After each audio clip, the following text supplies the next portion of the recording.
And good morning, good afternoon, good evening. Everybody, welcome to another episode of the Cameron Woolley Show. Across from me is Ming Chen. What's up, everybody? And I'm Cameron Woolley. So, the New York Giants starting off 0-2. New York Yankees in a shockingly tight postseason race compared to what you thought they were going to be in the month of April. And some college football stuff. Rutgers, Michigan coming up this weekend. So we're going to do it all. All right. Do it all today. We're going to start off with some football. The New York football Giants. Trying week for you, my friend. Oh, dear God. All around. All around. Where do you want to start with the Giants? Is it over? Is it over? We're 2 weeks in. Can't get any. We thought last week you couldn't get any worse. Most teams that start. Actually, no. Last week wasn't bad. I could handle last week. What? Okay. I could explain, and we'll go over this. Well, last week it was kind of just a pain that's just like, sure, it sucked, but the game was over by like the third quarter. So I could just kind of turn the game off and do other stuff. But it wasn't. Like, I could watch other games, too. It's the Giants. I know when the game's over. It wasn't. Even when you thought it was over, it wasn't over. I've been watching this team. You thought it was over. I've been watching it wasn't over. I've been watching this team for 17 years. I know. When the game is over, I know when the game's over. Okay. Well, you couldn't have predicted this. Okay, this game. Okay. I knew that the Giants were losing the moment Darius Slayton dropped a wide-open touchdown. Okay. And let me just start off by saying... Is this Evan Ingram all over again? Yes. Okay. Let me just start off by saying one thing. Okay. Say it. Daniel Jones played a fantastic game. He did. Did you watch on Thursday? I did not watch on Thursday. Okay, but if you watched, you saw a quarterback that was clean. Yes. You saw a quarterback that ran well. You saw a quarterback that threw well. He outran most running backs this week. You saw a quarterback who made good throws. You saw a quarterback who threw good balls. Yes. You saw a quarterback who no interceptions. You saw a quarterback did not fumble this week. Oh my God! Yeah, it's a miracle he did not fumble this week. You saw a quarterback who protected the ball. You saw a quarterback who did a lot of what you asked of a guy of Daniel Jones's pedigree. Made good decisions. And he looked great. He looked absolutely great. I just want to get that out of the way. Okay, no complaints there. The complaints come from everything else. The defensive line, a complete lack of pressure. The only guy who even got a lot of pressure was Azeez Ojulari, who had his second sack in as many games. Yes. On the first drive to force a 3-and-out. Yes. From Taylor Heineke. Yes. The Washington team of football, the WTF's. Yes, Taylor Heineke. And I knew going into this game that Heineke was going to tear us apart. I have seen enough games, and Taylor Heineke looked damn good against Tampa in the playoffs. You saw that game. 34 for 46, 336 yards, 2 touchdowns, 1 interception. And that interception. Not bad. It was a great play by James Bradbury. A Pro Bowl play from a Pro Bowl corner. Yes. And they were set up. They score a touchdown there, the game's over. Straight up, if the Giants score a touchdown there, the game's over. Sure. They have a quarterback who's throwing a fantastic game. Yes. They got the receivers who are playing well enough, except for Darius Slayton, who caught a nice touchdown pass earlier in that game. I am gonna blame the game on Slayton, but it's not like he overall had a bad game. He just had a terrible drop, an inexcusable drop. But you had Sterling Shepard and Kenny Golladay, who were playing well enough during the game. Yes, for sure. Sterling Shepard, 9 receptions, 94 yards. He's been a stud this year. Darius Slayton, 3 receptions, 54, and a touchdown. I very much like what I've seen out of Sterling Shepard so far. Why am I talking so positively? There's nothing positive here. No, now you're just... I'm just sugarcoating. I'm coping. Right. I'm coping. I'm on the copium. Yes. I see that. Second half, New York, 4 straight drives where they scored. Field goal, touchdown. Field goal. My friend. Graham Gano. Really funny. My friend he has Graham Gano on his fantasy team. Guess how many points he got? How many? 21. Wow, so 21 points. 5 for 5, which is a good points. week from a running back. Sure. Which is something that you expect from a running back that you take in the first round, not a kicker, but Graham Gano, he was slamming him. So wait, all night he was slamming 5 field goals, 2 extra points, if I'm not mistaken. Yes, here. 5 field goals short, and they were long field goals too. It's not like they were chip shots. They were from downtown. Yes. That guy is earning his paycheck. Very, very nice from Graham Gano. So 5 scored 17 of those 29 points. So, yeah, you gotta love the guy. Crazy stuff. I love Graham Gano. You gotta love the guy. He is just a great kicker. He does his job. Yeah. And he does it really, really well, which is why they extended him, which is something that doesn't really happen to a lot of kickers. Yeah. But, anyways, just missed opportunities everywhere. Another heartbreaker. Coming down to the last play, Dustin Hopkins initially missed it's 48 a game-winning field goal. Yes. But called back because Dexter Lawrence. Why did it have to be Dexter Lawrence? I guess Dexter Lawrence up all the time. I still think he's a really good defensive tackle. But jumped the gun. He jumped the gun, although I don't know if you've been seeing any of this stuff, but it was debatable whether he jumped it or not. There were some replays, after the game might have showed that he timed it right, but bottom line is, you don't have to jump the snap perfectly when you're rushing from the inside as a defensive tackle on a field goal block. Yeah. Bottom line is, they shouldn't have been in that situation. There were a lot of things that lost the Giants that game other than a hoity-toity offsides call. Right. Hoity-toity. Yeah. What? I'm Jewish. I know. Okay. I just never heard it put that way before. You never heard that saying? Yeah, I heard the saying, but not used in that context. What? And we're not enough talking about weird Jewish sounding sayings. Okay. What else lost in this game other than a 5-yard offside? Too many things. Okay. Too many things. Okay. So what? There's a laundry list of things that I've had to complain about for years. Okay, off the top of my head, Jason Garrett's play calling, obviously. I figured. Although I will give him a tiny bit of credit, he did open up the playbook a little more. Okay. In this game, the offense was not the problem. The offense did not lose them this game. Daniel Jones did his job. Saquon Barkley, I heard some people going, he's washed. And I'm like, dude, shut up. 13 yards. The guy's coming up. Okay. 57 yards. 4.4 Saquon, average. Not Saquon actually awesome, said this in the practice leading up to that game. He's like, it's like, dude, I'm coming off of about as major of a knee injury as you can get, and you're giving me 4 days rest after my first game. Good point. With travel. Good point. Like, it's like, what the hell do you want out of me? And I am going to say right now, I'm not worried about Saquon Barkley. I can't be worried about Saquon. What's his ceiling this year, though? Will he... Will we see 100-yard games this year? Dude, Saquon Barkley. What am I kidding? Yes, of course we're going to see. We're going to see vintage Saquon at some point this year, and it's going to be awesome. We haven't seen it this year. We didn't see it last year. Now, granted, played how many games? I know. He's injured. I know. He's on one knee. I know. The hell can you expect out of the guy? I expect a lot. He has an offensive coordinator who's not running him off tackle. Okay. He has an offensive line who isn't blocking on the inside runs. He has for most of his career, he's had a receiver core that hasn't really been optimal. This is the best receiver core he's ever had. Yeah.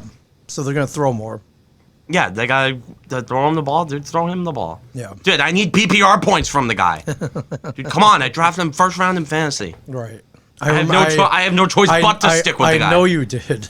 I have no choice but to stick with him. I don't know if that was the way to go. I'm not going to trade him because his value is super low. Yeah, you're not going to get much. I'm not going to sell the dip on the guy. No. Well, I mean, I hope for the best for you, but I'm thinking rarely. This is a rare occasion where I'm thinking in a straight line. Sure. And Saquon Barkley is one of those players that makes me think in a straight line. Right. And dude, come on, dude, Saquon Barkley. Yeah. He's not going to be this pitiful of a runner all year. It's hope just not going to happen. No, sure, you hope not. But for your sake. Yeah, for my sake, dude, it would be funny to see me come in here like in a couple weeks from now and say, "Oh my God, it was a mistake that we took Saquon Barkley," which it's going to happen. It's going to happen. Well, thank God for Daniel Jones. Dude's running like Lamar Jackson right now. Dude, okay. This leads me to my next point. Okay. And I actually wrote this down. This is something that is stuck in my head After him, I think it was Alex Wilson, who great reporter, by the way. You should totally follow him. On Twitter, he said, "No, the Giants should really run a Ravens-like offense with Daniel Jones being as good of a runner as he is." Like, dude, yeah, do it. Like, dude, he runs like as fast as Lamar Jackson. Dude, top sprint speeds, they're neck and neck. Yeah. Dude, Jones runs like a deer. He runs so well. If they design an offense that is built around Daniel Jones's legs, with Saquon Barkley in the backfield, with big receivers like Kenny Galladay, it wouldn't be a bad strategy. It would work. Hey, I'm willing to throw anything at the wall. Sure. I don't know. If Jason Garrett is fired, my next top pick for, hypothetically, if I could pick any semi-realistic option around the league, my pick for the next Giants offensive coordinator would be the Ravens quarterback coach. It's a nice option to have. Because he know how to work. He build a Greg Roman-style offense because Daniel Jones runs like Lamar Jackson. He's more mechanically sound than Lamar Jackson. He has a better throwing motion than him. And although I'm not saying that Daniel Jones is better than Lamar Jackson, he is certainly not better than Lamar Jackson. I was like, back off, bro. Like, back up a little bit. But, well, the potential is there. Yeah, the potential is there. Dude, Daniel Jones and the Ravens-like offense would be something that I'd love to see it. It's nice to have that weapon, I would love to see it. Dude, he is a valuable asset to an offense. Like, he will be a decent starter for someone one day. At bare minimum, he is going to be a decent starter. Yes. Like Daniel Jones so far. And hey, this is 2 games, and I could be completely flipping the script on him next week. But Daniel Jones, I'm loving what I'm seeing out of him. Loving it, and he would work really well in the Ravens style offense. Imagine this. Read options with Saquon Barkley. Designed runs. No, the read option, pull it back, and then a little flat to Evan Engram. No, he can run it. Did the play action flat on the read to the tight end. RPOs. Dude, imagine all the stuff you see when you watch a Ravens game. Sure. Imagine that, but with Daniel Jones. Yeah. And then lurch like Kenny Galladay downfield. Come on, you're telling me that wouldn't work? I think it would work. Hypothetically speaking, it would work. You know, like what I love seeing is quarterback dropping back. He's got no targets, pockets collapsing, but he's got 20 yards free right in front of him. Yeah, and he's like, screw it. Boom, 20 yards. That. The best was when Eli would take off and run. It was so funny. I remember like watching games with like my dad and just whenever Eli would run, the entire room would explode. Yes. Like whenever he'd run for a touchdown, because it was like a rare sight. It was like, oh my God, Eli ran one in. And he'd always do it like once every couple years. Right. It was like, oh my God, he's going to run one in. Remember when I went to the wild card game in 2012? He had like a 20-something yard run. The entire stadium just when he ran. Yeah. Dude, it's awesome when Jones does it too. Like the magic didn't go away. And if CJ Board didn't commit that stupid hold, he would have had like a 50-something yard touchdown run. So penalties. Not good. Yes, the penalties. You lack a discipline. You lack a discipline. Yes. That quote comes from the South Park karate sensei from one of those episodes. I think my only worry about these running quarterbacks, whether it be Lamar or Daniel Jones, can they take the hits? These guys, these defensemen. Daniel Jones doesn't even know how to slide. You think he can? I know. He's been taking hits his whole career. They're 200-300 pounds, all muscle. Just getting hit like that. That's the question. Dude, they're quarterbacks. They've been getting. Dude, I know. You think Daniel Jones doesn't have experience getting leveled by a bunch of 300 pound? No, I know. Bunch of 300-pound men. Dude, he's been playing against a paper mache bomb shelter for an offensive line. So. I know. We've just seen too many quarterbacks go down early. Last year, Joe Burrow, Dak Prescott. Dude, that Joe Burrow injury still hurts to see. It's a rough sport. Ladies and gentlemen. Very rough sport. It's a rough sport. Well, I'm surprised to see you as calm as I am about this game. They beat themselves. Yes. That's just what's the frustrating part. That is a story that I have seen again and again and again that we have talked about on this podcast. Again and again and again. And I have grown up watching it again and again and again and again. The same dumb conversations with my dad, car ride home from school, again and again and again. They constantly beat themselves. Yes. They are a laughingstock. Yes. And it's another season that I'm looking at mock drafts after week 2. It's September 22nd, and I'm looking at mock drafts. Already. I am looking at Kevon Thibodeau becoming defensive end for the Giants. I'm looking at Evan Neal becoming offensive tackle for the Giants. I am looking at Sam Howell becoming quarterback for the Giants. I shouldn't be looking at college prospects this early in the season for this many consecutive years. I'm sick of it. So you have explored the possibility of drafting another quarterback? Yes. Yeah. First round, of course, it's a possibility. First overall pick. Because now what? It would be okay. Imagine this: Jones is going to put together the most complete year of his career. Then they ditch him. Then the Broncos pick him up because John Elway loves quarterbacks who are 6'5". And then he becomes a superstar. Wins the Super Bowl. No, John Elway because John Elway loves quarterbacks that are 6'5" and white. He loves those quarterbacks. Yeah, I mean, we. And sorry to bring race into this, but that's the truth. Sure. I mean Teddy Bridgewater, but that's the running joke. Yes. Like Daniel Jones is going to become quarterback for the Broncos, and he's going to become like Ryan Tannehill is now on the Titans, and he's going to lead them to a Super Bowl. I'm going to see Daniel Jones in Orange Crush lifting up the Lombardi Trophy, saying "This one's for John," and just stupid lines. He's hanging out with like Melvin Gordon lifting up the Lombardi Trophy. And with offensive coordinator Pat Shurmur lifting the Lombardi Trophy, and it's all because this is the bad timeline. Right. We are in the bad timeline with the New York Football Giants. That's one what if we scenario. are in the bad timeline. Marvel's what if? What if Daniel Jones wins a Super Bowl with the Broncos? Yes. Yeah.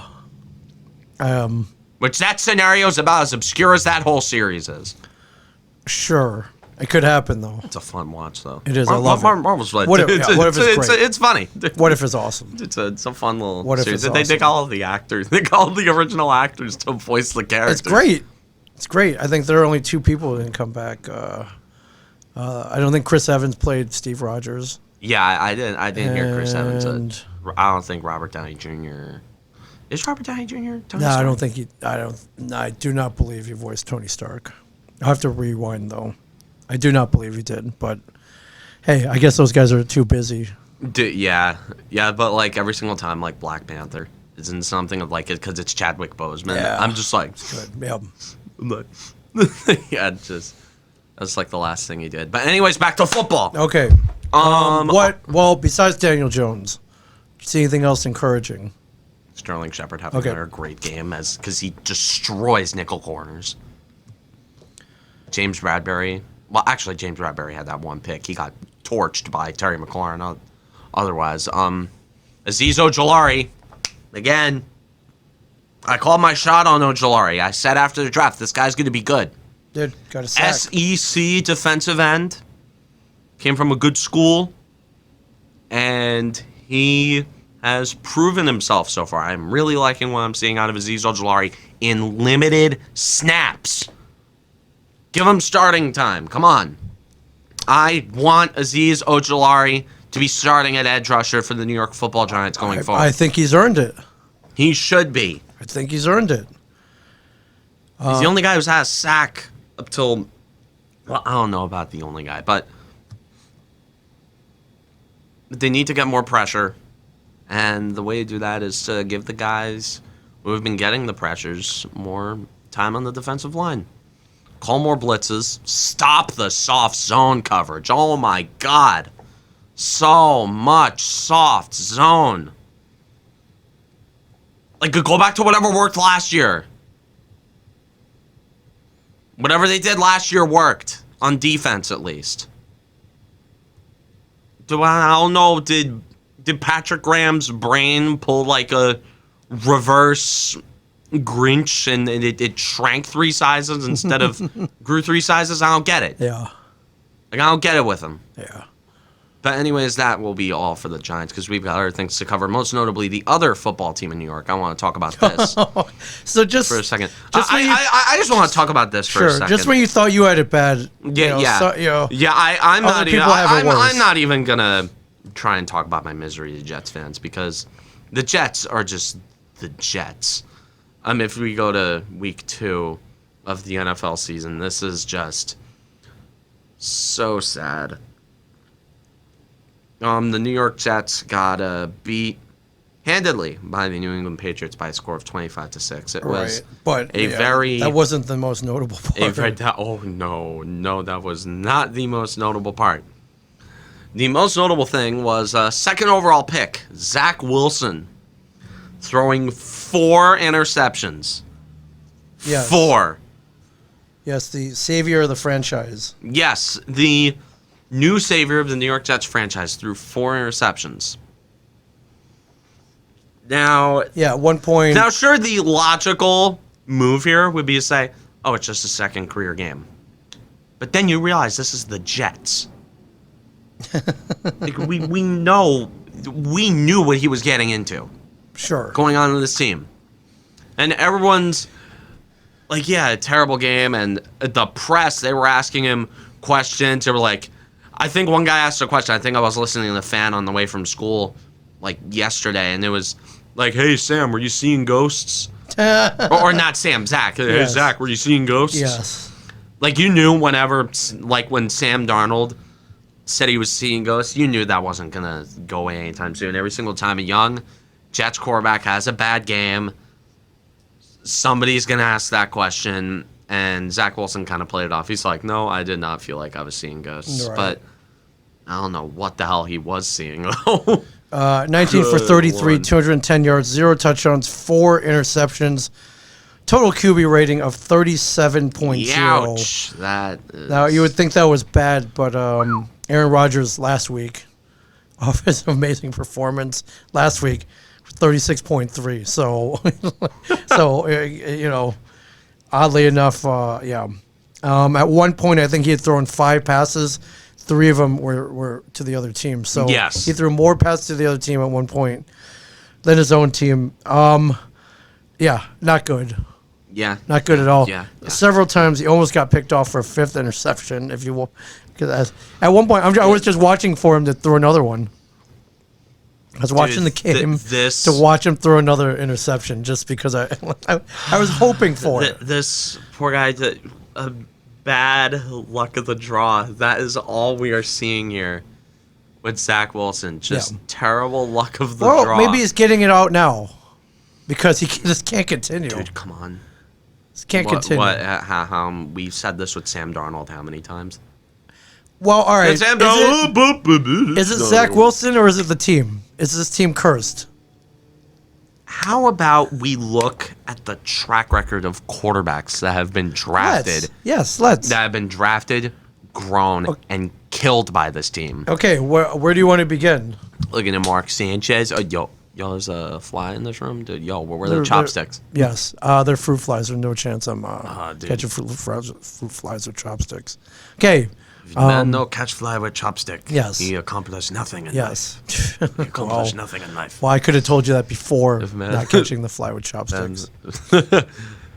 Mark Sanchez. So we look at Mark Sanchez. Was he good? Well, we never saw him be good. Actually, he went on a couple of playoff runs. Sure. Maturing is realizing that Rex Ryan wasn't that bad of a coach. Sure. But, well, I know. Okay, Mark Sanchez. Okay. 4th overall pick.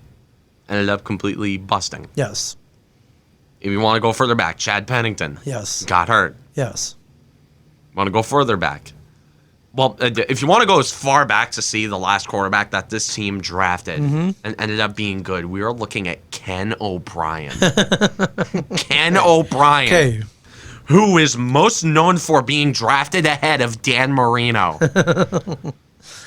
Can't win them all. And you look at Sam Darnold, very recent example. We don't even have to explain why he was as bad as he was on the Jets, all of a sudden playing really well in Carolina. Now he looks like a freaking MVP right now, man. Like, I don't know. Well, looking at Zach Wilson, the guy's got a bright future ahead of him. No, he doesn't. Look at the team that drafted him.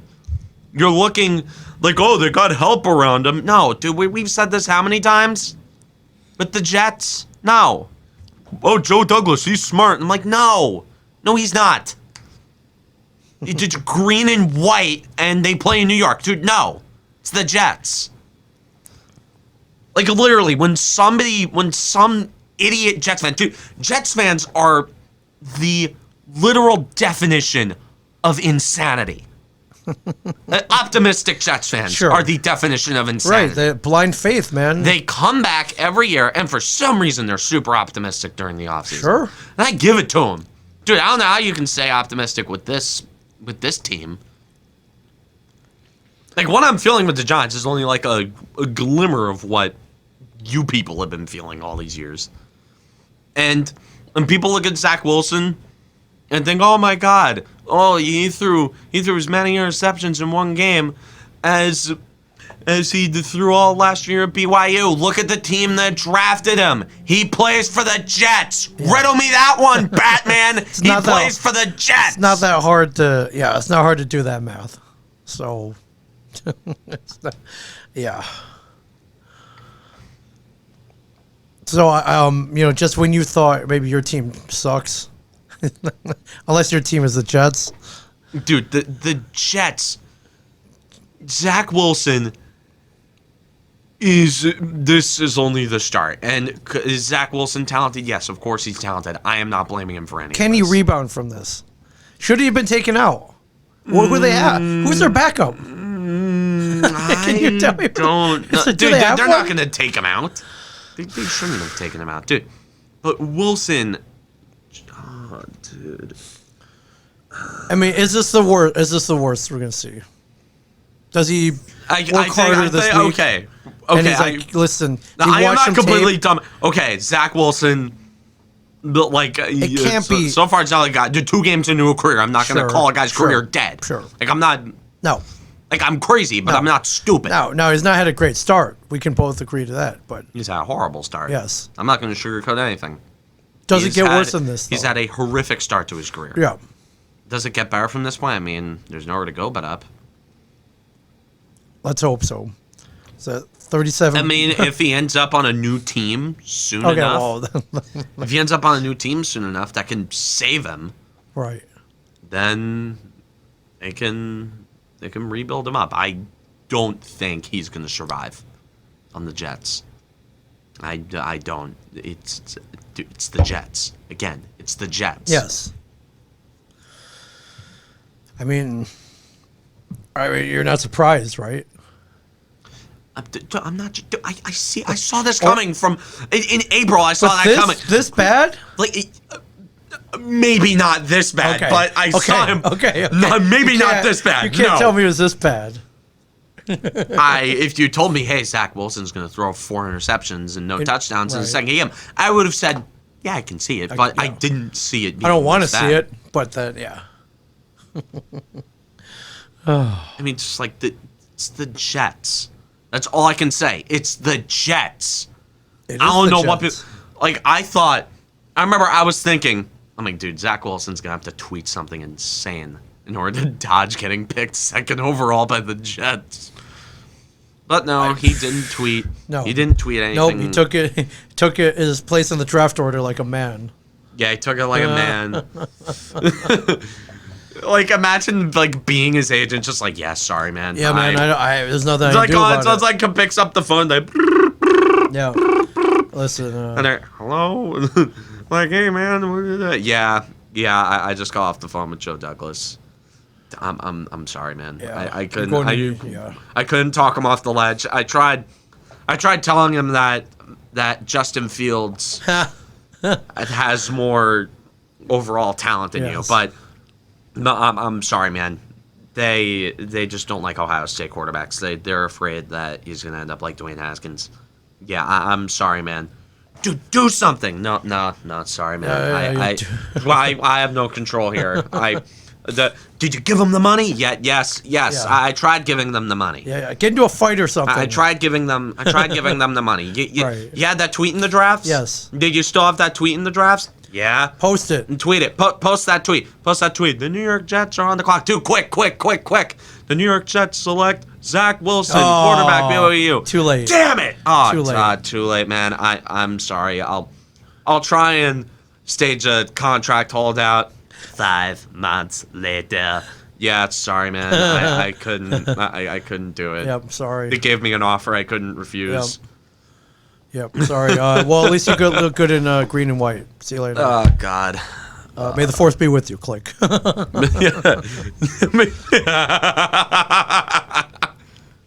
Yeah. May God. Good luck and may God have mercy on your soul. Yes. Beep. Click. They're just like. Yeah. Well, Godspeed, New York Jets, I guess. Godspeed, Zach Wilson. More Zach Wilson to that poor bastard. I loved Zach Wilson as a prospect coming into this draft. But we knew we saw something else we all saw happening. Well, yes, maybe not this bad, but the Jets. We did. We saw it coming, man. Yeah, dude, just yeah. A lot of good games this week. I don't know. A lot of funny stuff. I don't know how many games you watched. Okay. I don't want to talk about Arizona Cardinals, Minnesota Vikings. Yeah. Great game. It's a great game. Other than it being a great game, it was ending. Gus Johnson's first game back in the NFL after 11 years in exile and on Fox Big Noon Saturday. Dude, Gus Johnson. I didn't even know that he was coming back to the NFL until I saw this game on Red Zone. Then I heard that voice, and I'm like, wait a minute. It was like, touchdown, Arizona. And I'm like, wait a second. That's not who I think it is. Dad, Gus Johnson's calling football again. What? Yeah, he's calling football. Come in. Rondale Moore, touchdown, Cardinals. I think Kirk Cousins clutching up for me on fantasy. See Kirk Cousins. Yeah, man. 22 for 32, 244 yards, 3 touchdowns. Touchdown for me on fantasy. Yes. Kirk Cousins. Played a good game. Look at Dalvin Cook, 22 carries, 131 yards. I was going up against him on fantasy. So I ended up winning, but the brutal thing about the Vikings this week was, again, they lined up to kick a game-winning field goal. Yes. And again, they missed it. I did. And again, it was in chip shot range. It was. Greg Joseph. Sorry, man. You're no Graham Gano. Yep, no, you're no Graham Gano. You're no Graham Gano. Unfortunately. And heartbreaker, man. Heartbreaker. Great game, though. Great game. Really great game. A lot of back and forth. A lot of great plays. Kept it close. But not the outcome they wanted. Should have won the game. Should have won the game. What else? Chargers, Cowboys. Yeah, it was a came down to last. Dr. Salt actually went to this one. They went to the game? Yeah, Dr. Salt, Nice. avid Cowboys fan, lives in SoCal. That's right. Wow. Yeah, he went to. Wow. He saw a good one then. He went to SoFi Stadium. Apparently, according to his testimony, it's a beautiful stadium. It looked great from the outside. From Dude, it's a TV, looked amazing. great looking stadium, and apparently it's a great stadium to play in. Obviously not the outcome I would have wanted, but I don't really care anymore about the division.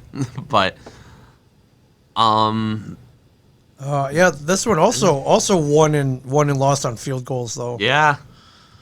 You got to give some respect to these kickers, man. Yeah, dude. One of my favorite copy pastas is, how do NFL kickers just miss? It's a really funny copy pasta. My friends know it, but actually, it's funny you bring that up. So the other night, about a week ago, man. we did a thing for a podcast. It was a punt, pass, and kick competition. First thing up was to kick a field goal off a tee from 15 yards out. Ooh. I don't know if you've ever tried to kick a field goal. I didn't. I had not. And lining up just on the 15, seeing the uprights in front of me, it looked like it was a mile away. It looked so far. I missed on a bunch of my practice attempts, but there was a guy there over at Count Basie Field here, right here in Red Bank, which is open to the public. And there was a guy, I don't know if he was a groundskeeper or something. Basie Field. I don't know. Yeah, it was the one behind the food town here in Red Bank. Nice field. They got the turf. They got the like the things that come up when you hit the turf. It's a really nice field.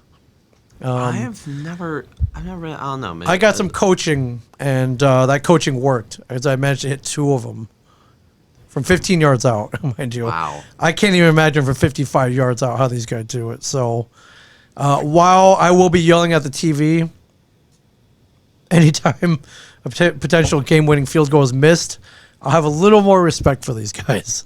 A little more. Just a little bit. I remember, like a little story is that it was at a football field, but it was like a grass field. It was kept up terribly.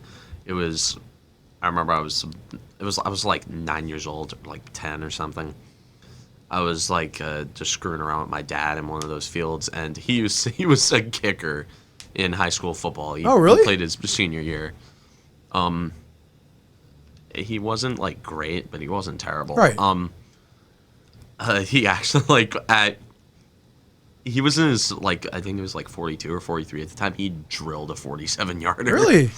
From a tee. And not Still, like a great tee either. right. Just like a regular tee. It was like a regular tee, Yeah. dude. He Wow, hit man, it. that's great. He hit a 47-yarder. That's awesome. It's much harder than it looks, is what I'm saying. So, little respect, but a lot of games won and lost by field goals this week. That brings us to the Monday night game. Incredible game. The Sunday night Or not the game. Sunday night game. Monday night game was nothing. I tuned out at halftime because I wanted you really? I wanted to get to bed. You turned off Ravens? I wanted to get Chiefs to this close? It's school night, man. All right, fair enough. School night, and I already Back and forth. I already had the fantasy win well in hand. I had no reason to watch it anymore. But it was a great game. Great game. Absolutely great game. Back and forth. Mahomes versus Jackson. Great. 2 high-powered offenses. And an incredible ending. All came back down to a fumble and a 4th-and-1 conversion to steal the win for the Baltimore Ravens. This is what football is all about, my friends. The close games between the good teams, and it's a shame that one of them has to lose, but... And I think I read a stat for the first time in, 2 or 3 years, Kansas City is not leading their division. Wow. Which is pretty impressive when you think about it. So, and let's look at the let's look at the division breakdowns here.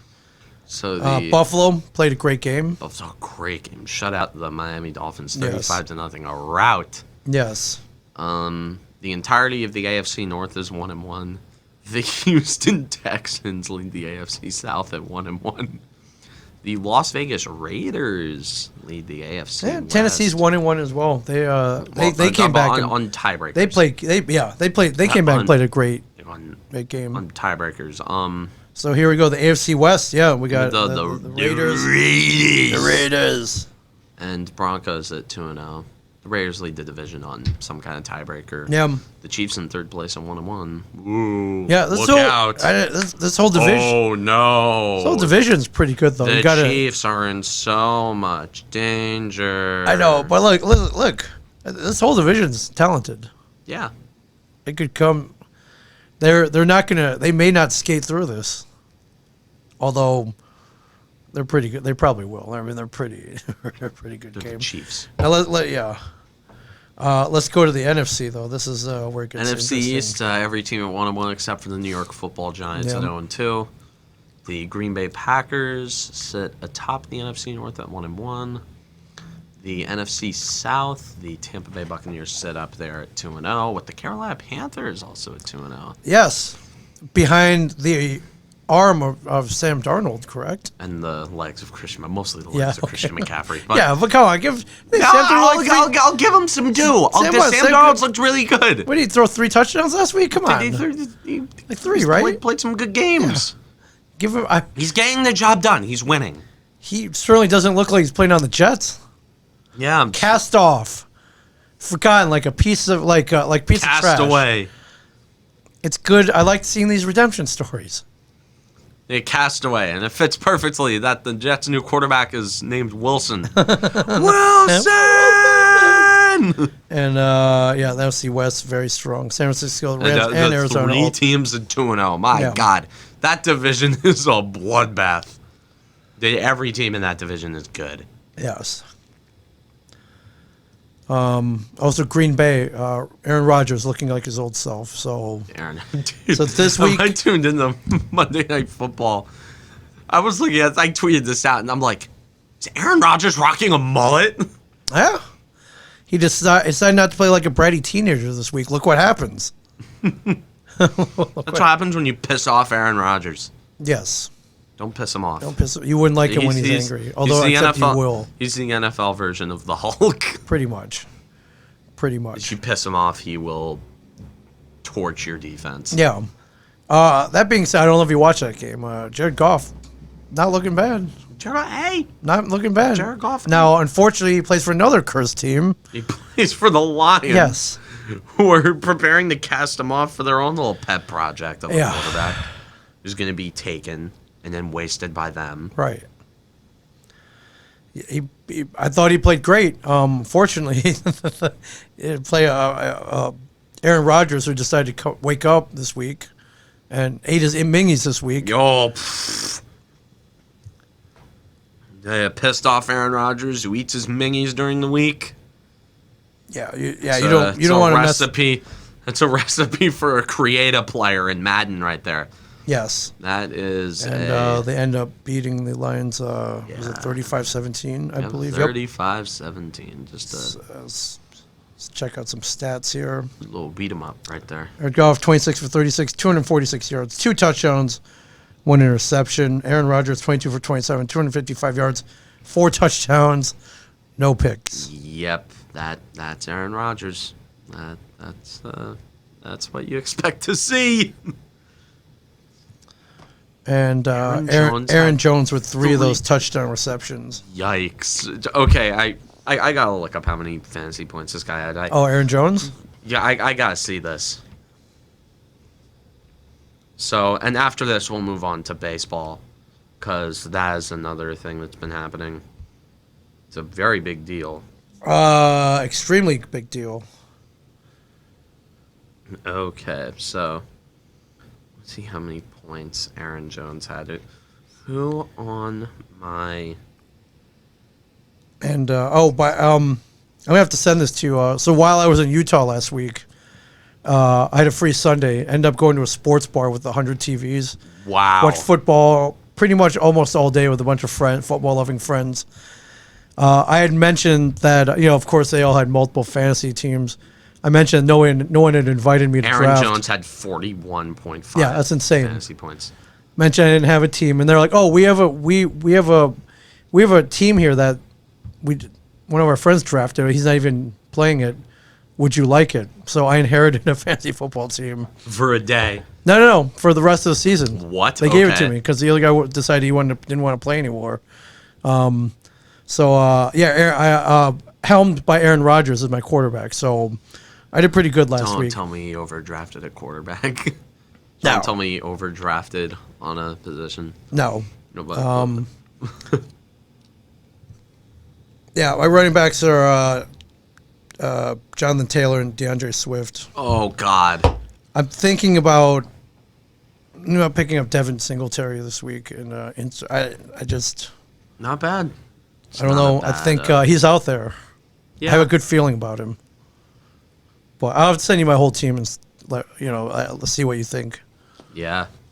Got a couple holes in there, but Oh, this week I had New running England. back. I had New England's defense too, which picked off. The aforementioned needless Zach to Wilson. say, I didn't set this lineup because I just inherited the team, but I still won, so it's still technically my win. So Yeah.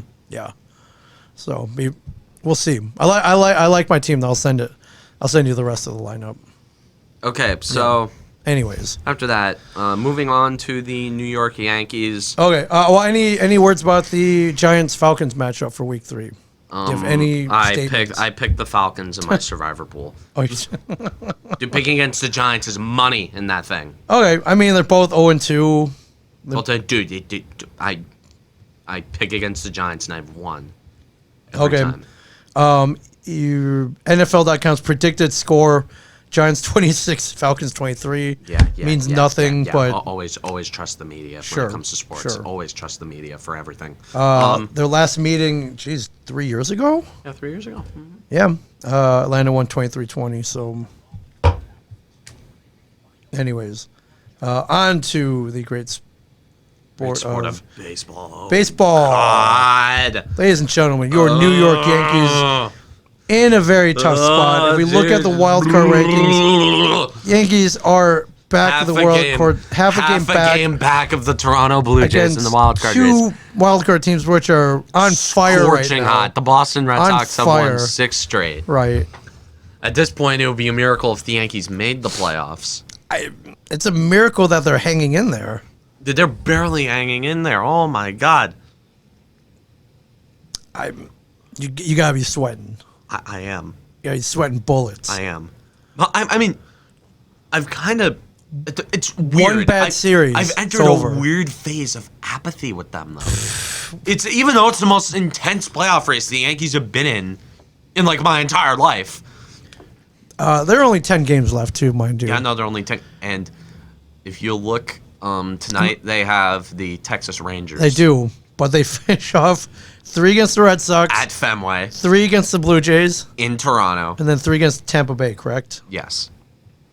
And Those people are are at saying, home. oh, Tampa Bay is not going to be playing their stars. Like, dude, you think a franchise that scoops as low and is as rent-free pathetic as the Tampa Bay Rays won't be clamoring to knock the Yankees out? Not only will they want You're to lock telling out, me you that think you're telling me that the moment they knock the Yankees out of the playoffs, they won't be popping champagne in the visitors' clubhouse, blasting Frank Sinatra? I bet they will. And not only that, I mean, they don't want to see the Yankees in the playoffs. Dude, they're not afraid. They are not afraid of anybody. They Sure. are an analytically engineered killing machine. They're a Terminator. I know, but Whatever you kill, they will replace. you don't even want the possibility of a Dude, Yankees if you team. turn the Taken from Destiny into a baseball team, you get the Rays. If you turn Hydra into a baseball team, you get the Rays. Cut off one head, 2 more shall take its place. Sure. Well, then you just need Aaron Judge to become Captain America for the playoff A run. hot Aaron Judge can win a playoff series on his own. Like that is how good of a player he is. Yes. Aaron Judge hit a big 3-run home run last night in the Yankees 7-1 win over the Texas Rangers, Yep. their second straight win. Notable return, Luis Severino comes back, throws 2 scoreless innings. The velocity, his fastball sat at around 94, 95. Okay, not bad. Control? The control looked great. Okay. He threw strikes, and he threw them in some nice areas. He threw some really good sliders and changeups. Not liking the high socks look that he's rocking, but again, Hey, man, if that... he's looked great. Struck out a pair in the 8th. Man, he managed Damn, contact. went two innings. And he managed contact in the 9th. So ERA 0.0. it's like, what All else right, do you lose. want out of him? He Don't. Morty. He looked great. Mike King looked great. Jordan Montgomery battled, hung in there, 5 2/3, 4 hits, 1 run, 1 walk, 6 strikeouts. Yeah, can't argue with that. Adds another start to his resume as one of the most underrated pitchers in the American League. Home runs by Stanton Judge. It's all, And Joey Gabagool. Joey Gallo. Joey Gallo. Joey 38. Gabagool hit a bomb into the right field second deck. And batting above the Mendoza line. He's currently at 203. Joey Gallo's on fire right now, by the way. Let me just say, if the Yankees miss the playoffs, another big disappointing factor of the Yankees missing the playoffs. And I'm going to get to what I was about to say later. But, but if they miss the playoffs, just know that they will have wasted a Herculean stretch from Italian King Joey Gallo. Yes. Agreed. Next thing you know, you get the mafia on you. Yeah. You don't want that. I think that a mafia-run New York Yankees team would be interesting. Hey, if they'd win a lot of trades, you don't know how, but it would happen. All the other teams have to pay him protection. Is that how it works? Dude, like, hey, you don't know how, but it would happen. Yeah.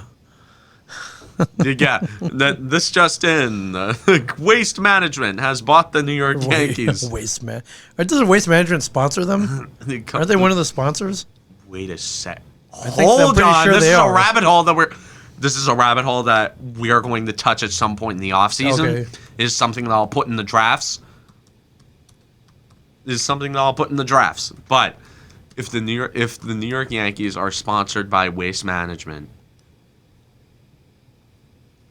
then I thought they were, but I'm gonna have to look that up. I don't know. Okay, we're not gonna dig too deep into this until the offseason. I swear I've seen that logo. No, we're on not the gonna fence, dig though. too deep into this until February. All right, like in the dry spell, like mid-February, we'll dig into this. Okay.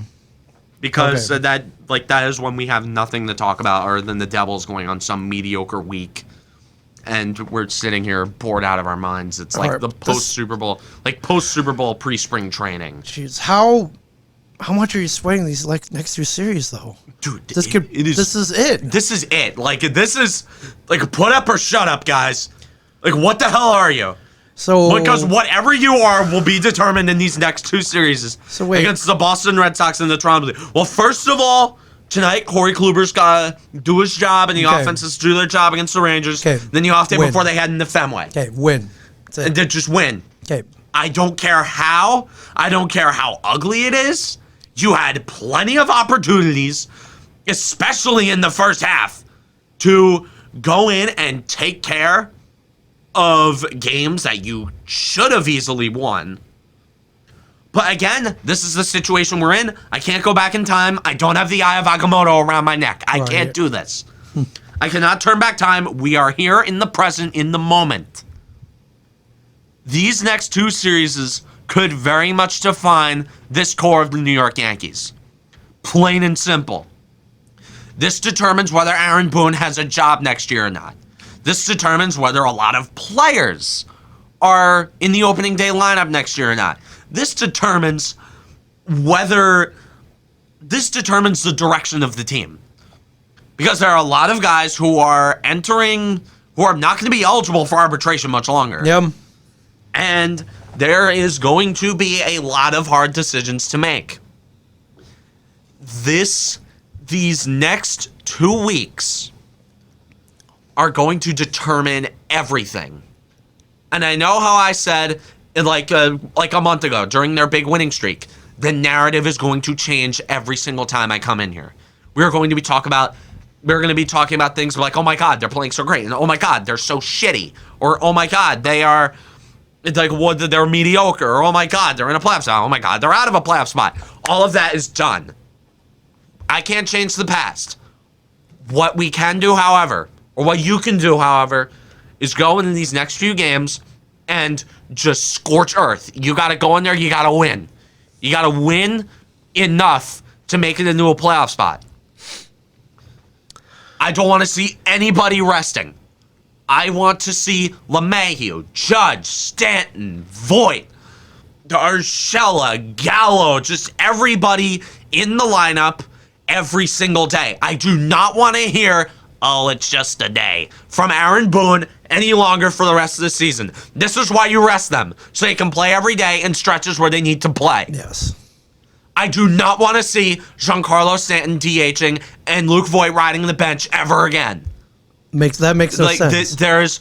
There are no excuses for any benching of any player. Former AL Player of the Week. Do not leave him on the bench. I do not want to see Brett Gardner starting in center field for the rest of this year. So help me God, if I see the first game of that Red Sox series, the Yankees tweeting out the lineup, saying that Brett Gardner is playing center field and batting 8th. I do not want to see any of that. I do not want to see any pussyfooting around any players. You have to put out your best lineup every single day. No excuses. I don't care what the computers tell you. I do not care what your gut tells you. I care about what the numbers tell you. I don't care what the trainer tells you either. You play your best possible lineup every single day throughout the rest of this regular season. Because there is literally no excuse. You are half a game back in the playoffs. You have no excuse to rest any of your players. Your back is against the wall, and the wall is filled with spikes. And if you touch those spikes, guess what? You're going to get impaled and you're going to die. That is the situation that we are facing right now. And if Aaron Boone, if you do not have this urgency, if you have no urgency heading into these final few series, you should not have a job in baseball. I don't care if it is being a bat boy or being a janitor at a single-A stadium in Tampa, for all I care. You should not have a job in baseball if you do not have the sense of urgency that I am displaying right now. I do not care. You have to put out your best lineup every day. Put up, shut up. Trust me. If you put out your best lineup, they make the playoffs, and you win the World Series, you will be hailed as a hero forever. Yes. But if you go the path that you've been going for this entire season, and you rest players, you do a bunch of cryptic press conferences, you will be remembered among the likes of guys like Ray Hanley, Ben McAdoo, and whatever Knicks coaches. You'll be remembered along the likes of Alain Vigneault. You will be remembered along the likes of Dan Quinn, John Hines, like Peter DeBoer, a bunch of bad coaches in this area, and you will be forgotten long before people even think about forgetting the name Joe Torre and Joe Girardi. This is the fork in the road. Choose your path. Choose it wisely. If you put out your best lineup and then they lose, I will not blame you. But if you make bad in-game decisions, then I will blame you. Go with the numbers pre-game. Go with your gut in-game. If a guy looks bad, take him out. If a guy looks good, keep him in until his arm falls off. Now is the time. Pedal to the metal. I don't want any excuses. I don't want anybody resting. Now is the time to do work. Now is the time. Now. Do it! Well said. Well said. Now, looking at this, what's the scenario here? 2 out of 3? Each of these series? Should put them up, right? 2 out of 3 well, in each season? Well, the Jays have the Yankees have a brutal schedule. 2 out of 3 against Boston, that helps. 2 out of 3 against... 2 out of 3 against Toronto help. They need to win every single one of these series. Sure. At least. And... At bare minimum. Yes. At a bare minimum. How's the pitching look? That's what it's going to boil down to. Yeah, the pitching. Garrett Cole had an absolute blow-up start against the Cleveland team of baseball on Sunday, I believe. Yes. I can't see that. I cannot see that anymore. You can't allow that. Now is the time. This is where legends are made. This is where... it was pretty bad. 5.2 innings, 10 hits, 7 earned runs, 1 walk, 7 strikeouts, 2 home runs. Not Garrett Cole whatsoever. But hey, if he pitches a couple of good games down the stretch here, everyone will forget. Everyone will. Garrett Cole needs to be Garrett Cole. He needs to be the Garrett Cole we know that he can be. Everybody just needs to just go at him. Yes. Go at him. Just be the team that I know. I'm going to say one more thing. Okay. Because I am not going to... we're running a little slim on timer. I still got a mailbag question to answer, but here's my message to the players. Go be the New York Yankees that I know that you can be. Not that I think that you can be. What I know that you can be. Okay.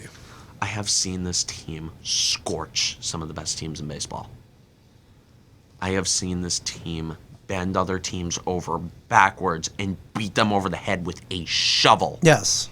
That is how good I have seen you guys play. They had a great streak. What I need are those Yankees. whatever you are, I need to see your true selves. Just go out there and win. Win. Win. Okay. Okay. So, Well okay, said. it's a little speech over. Real quick, if they do make the wild card, who would you rather see them play? Red Sox or Toronto? Toronto's on fire right now. They got all the pieces. I would be scared of them. Does it matter? In a one-game Doesn't matter. wild card playoff. Doesn't matter. Okay. Does it matter? Okay. Okay. Well said. Well, I think the Yankees dropped their lineup. For today, who do we got? Really just threw his phone. Who is not in the lineup? Cover your ears. Okay.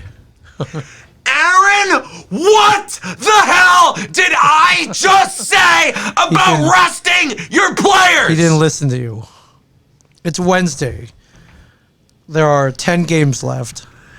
And guess who I see in the 9-hole? Who is in the 9-hole? Why? And they benched Rizzo. They started Voit. I like that they're starting Voit, but they benched Rizzo. There's no urgency. No. Well. Christ.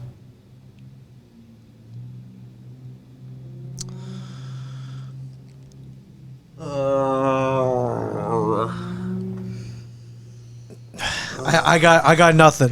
It's a madhouse. I got nothing. A madhouse. I got nothing.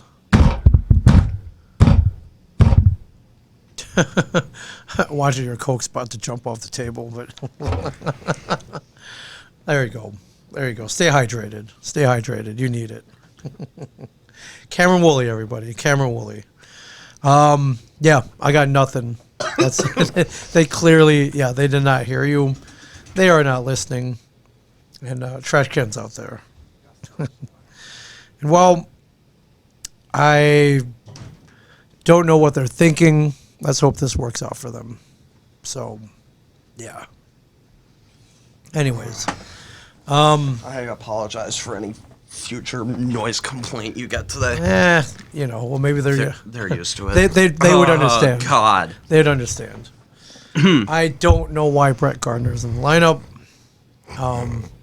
If it's a righty-lefty matchup, whatever. I have no clue. Corey Kluber. Morty. Morty. Good luck, Corey. I just slammed down a bunch of Coke. But anyways. Go throw another no-hitter. All right, the mailbag. Morty. Okay. What do we got? Right. Thank you to our loyal listeners for submitting questions. You can go to CamWooleyShow.com. You can go to the Cam Woolley Show Discord. Multiple ways. Hit Cam Woolley on Twitter. What do we got? There was a question. I think I might have deleted it, but I remembered it. Okay. This comes from a Hollow. He asked which one of the Devils is the least likely to be vaccinated. Oh. I don't know what we're.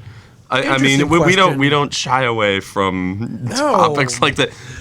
Who is okay? Just by looking at people. Look at I know that hockey players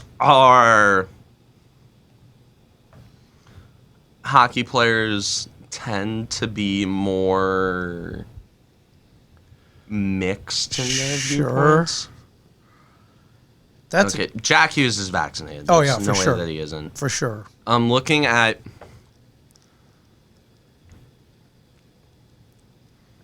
That was an excellent question. Judging by looks. Judging by looks.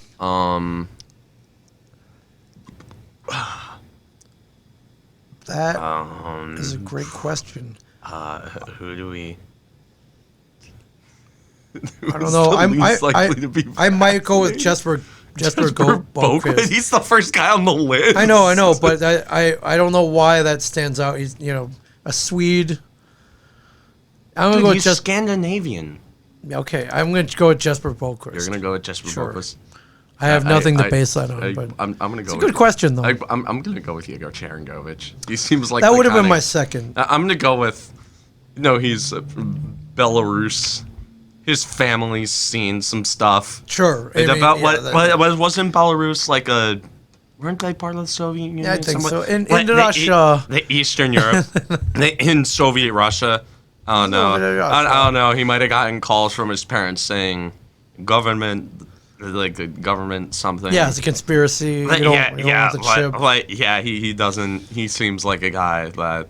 Yeah, probably didn't. He heard stories about his parents in the Soviet Union. Sure. Oh no. Yeah. That's he strikes me as a guy that wouldn't listen to what the government tells him. I agree. Speaking of which, 10 days. Oh my God, that's right. Ah, dude, I was about to mention the hockey season sneaking right up on us. It is, man. You gotta love it. I tell you, I'm cautious. We're cautious this time. Of course. But we're they always do cautious. God, next exhibition Friday. game against the Rangers, man. Literally next Friday. Rangers. Yeah. Then the Islanders and then the Caps. Then the Rangers and the Islanders and then yeah, hockey, dude, October 15th. It doesn't typically start this late, but yeah, over that long homestand. It's like 5 games. Too. Oh man, 5 games. No, it's 1, 2, yeah, 5. 5 games and then 1 road game in Pittsburgh on 3 days rest, and then back at home against the Blue Jackets. So they're going to the November segment of the schedule. I'm actually curious to see. No, go scroll up. Scroll up and click to the next month. Oh, okay. Like November 2021. Then they go on the West Coast. Oh, yeah, they got that West Coast. I like that the West Coast road trips early, though. Get it out of the way. Yeah. Get it out of the way. Yeah, Anaheim. Get it out of the way LA before Kings, a potential playoff race. Before a potential playoff race. Yep. Get the West Coast road trip out of the way. Okay, but I do like that the games against the Kings and Sharks are on back-to-back Friday and Saturday. Yep. I do like that it's Friday and Saturday. Get them home early, rest up. I mean that I don't have anything to do the next day. Okay, so watch the late games. Like, I can just watch late games. I don't have to worry about sleeping. No, I'm actually... Although I've been getting to sleep around, 11 lately, so... I fixed up my sleep schedule real quick. Well, you get up early, though. I get up at 7:30 for school, which for a high schooler is late. Not bad, yeah. 11 o'clock must be nice. I'm looking at potential games that we could go to. Calgary. Calgary. I think. Got some midweek games. Tuesdays are good. Ottawa, Florida. We're not doing Ottawa Florida. again. We're not doing Ottawa again. No, I'm not going through that. Got the Sharks at the end of November. I'm not seeing that again. I am. Yeah, they're a couple. I'm done with seeing Devils games against the Ottawa Senators. No, I'm not seeing that again. We might consider going to. All right. It's something to think about. I think I would like to support the team this year by. I can't wait until I'm in college and there are friends just yo, I got an extra ticket to the game. You want to go to the Rock? And I'm like, okay. Okay. That would be a shoot. After the homework's done, though. Right. So I wouldn't have to. Man, it was fun having season tickets those 2 years. Oh my God. 09, 010. That was fun. 010? Yeah. Well, okay, maybe 010 wasn't that as fun. 09, 10. 09 was good. But 09, dude. Yeah. Dude, you saw a couple of really good ones. Did. You saw the game against Toronto where they came back and I was at the game where half the lights went out and we had to go home. No, and then that was the game where Steven Stamkos scored 2 goals in the same game but on separate days. Yes. Of course, that kind of thing would happen to the Devils. Of course. Yeah. But I like the Devils kind of bad, where they're quietly bad, where they're not flamboyantly bad like the Giants or the Jets. They're just quietly bad. Right. They're just sure it sucks that the Devils are bad. You're can out, they just I like how don't finish over 500.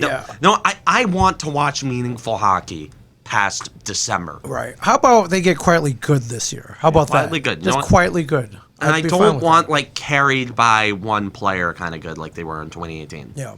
I'm talking about like overall good. Yeah. I'm sure it's going to be a couple of years. Okay, you got to admit, the team is in better shape for the future than they were a few years ago. They have better prospects. For sure. They have prospects on the horizon. Right. They're going to be coming up as the team is starting to get good. Right. Tom Fitzgerald built the team the smart way. He did a smart rebuild, unlike Ray Shero, who saw a Taylor Hall-induced playoff appearance and decided that this is it. And then he won the draft lottery. And then the same offseason where he won the draft lottery, he decides to take a bunch of weird flyers on big names with massive risk. And then, sure enough. Yeah. Oh, God. Yeah. And then the Rutgers-Michigan matchup this week. My God! Yes! Rutgers at 3-0. They bludgeoned the Delaware Fighting Blue Hens last Saturday. Yeah. But it is looking to be a good one. This Saturday, 3:30 p.m. 3:30 p.m. at the Big House. The next week they play Ohio State, so they got And then Michigan. So, a brutal stretch for Rutgers coming up. they do. But if all the power. Okay, the question is, and this is the question that's been Number 19 Michigan. playing around all my friends, and I'm not like a legit Rutgers fan. Like I cannot name every single one of their players. Oh, sure, but they're But I root for them. It's more like a meme. Okay. I'm like Rutger Nation in Discord and stuff like that. But the question is, if they win this game, Okay. if they Let's say win this they game, win. if they win this game, Okay. ranked? Are they? What if they win this game on Saturday? Should they be ranked? I say yes. Michigan at number 19. I say yes. And I'm sure you're sitting here praying to God that they don't win. No, of course not. If they beat Michigan, But sure. your alma mater, Sure. Michigan. Rank them. Like if Rutgers wins, they should be ranked. Yes. Again, Greg Schiano. I have been an avid truther of his ever since they rehired him last year. I'm like, dude, this program is going to turn around real quick with Greg Schiano. Just you watch. There's some guys who are just cut to be college coaches, and Schiano is one of those guys. So I'm looking forward to this game. Is it probable that Rutgers gets blown out by 20? Yes. But Rutgers played Michigan really well last year, if you remember. I remember. Triple overtime. I remember. I got scared. Triple overtime. Yeah. You're afraid of me coming in the next week, just leveling you the whole time. But obviously, did we ever do a Michigan-Ohio State game together on this podcast? No. Like, did we ever talk about it? Not really. I mean, there wasn't much to talk about. Really, You don't want. I mean, obviously, you don't want to talk about it No. because Although I think in the Jim Harbaugh era. Sure. I think their chances this year are pretty good. I mean, Michigan, number Yep. 19. Mm-hmm. How about Iowa though? Number 5. I thought they should have been in the playoff. Sure. Just saying. I thought Iowa should have been ranked in the playoff area. They're ranked number 5. Dude, that defense that Iowa has, really good. Yeah. Really good. I really liked what I saw out of them. Shut down, man. Oh, God, George is playing Vanderbilt. Oh, dude, I have a really good friend that's Link. He's a big Vanderbilt fan. Yeah. And, oh, no, this is going to be... That's going to be bad. Yep. That's yikes. Well, we'll talk about it next week. The outcome. Yeah. Either way, it's going to be. Yeah, no, it's just something interesting. Like I'm not like passionate about. I'm not passionate about Rutgers football or anything. Yeah. They're just kind of. Well, they're local, man. They're local heroes, man. So if they win, they're the local. Hey, people went and they're crazy. perennial underdogs, really. You were around in like the mid 2000s, Sure. like 2006, Yep. where like they beat Louisville, Yep. and I'm sure everybody.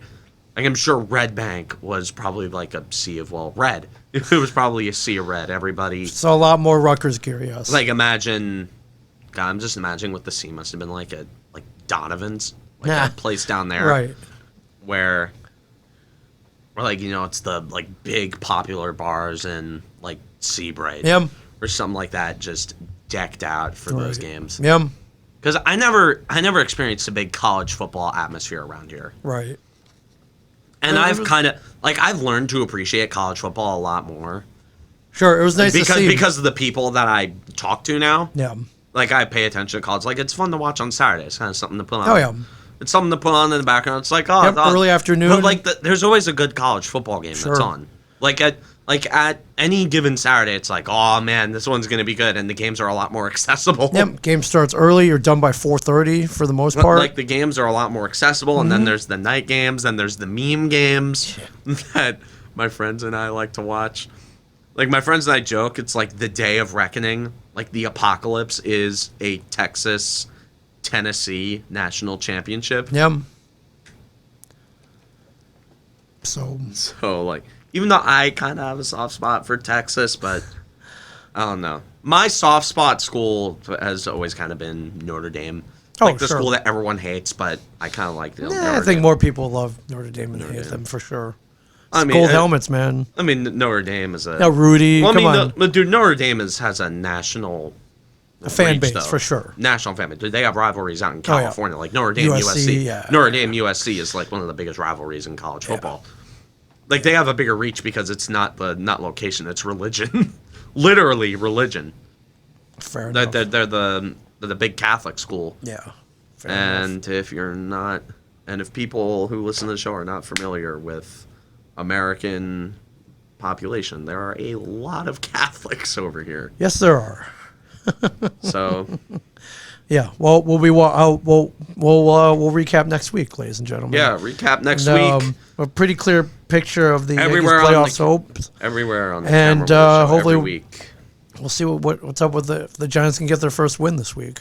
It would be fun. I think they can. I think they can. Dude, You're asking me to be optimistic about the Giants, too. It's impossible. I think the Falcons are also hapless, but whatever. The Falcons are, but you know who else is hapless? The Giants. Yeah. So. All right. Good show. Looking for any last second news. Looking at this.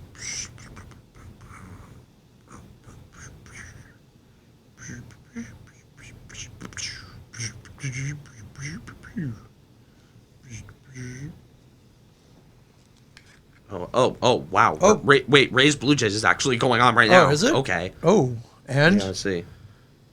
You're right. We gotta see what's going on right now. Hold on. Rays are up 7-zip. 7-zip. So that's a good thing. Pen and Chase baseball. Dude, I forgot. Oh, my God. Bad journalism. Bad. All right, keep watch, ladies and gentlemen. Keep watch. Oh, man.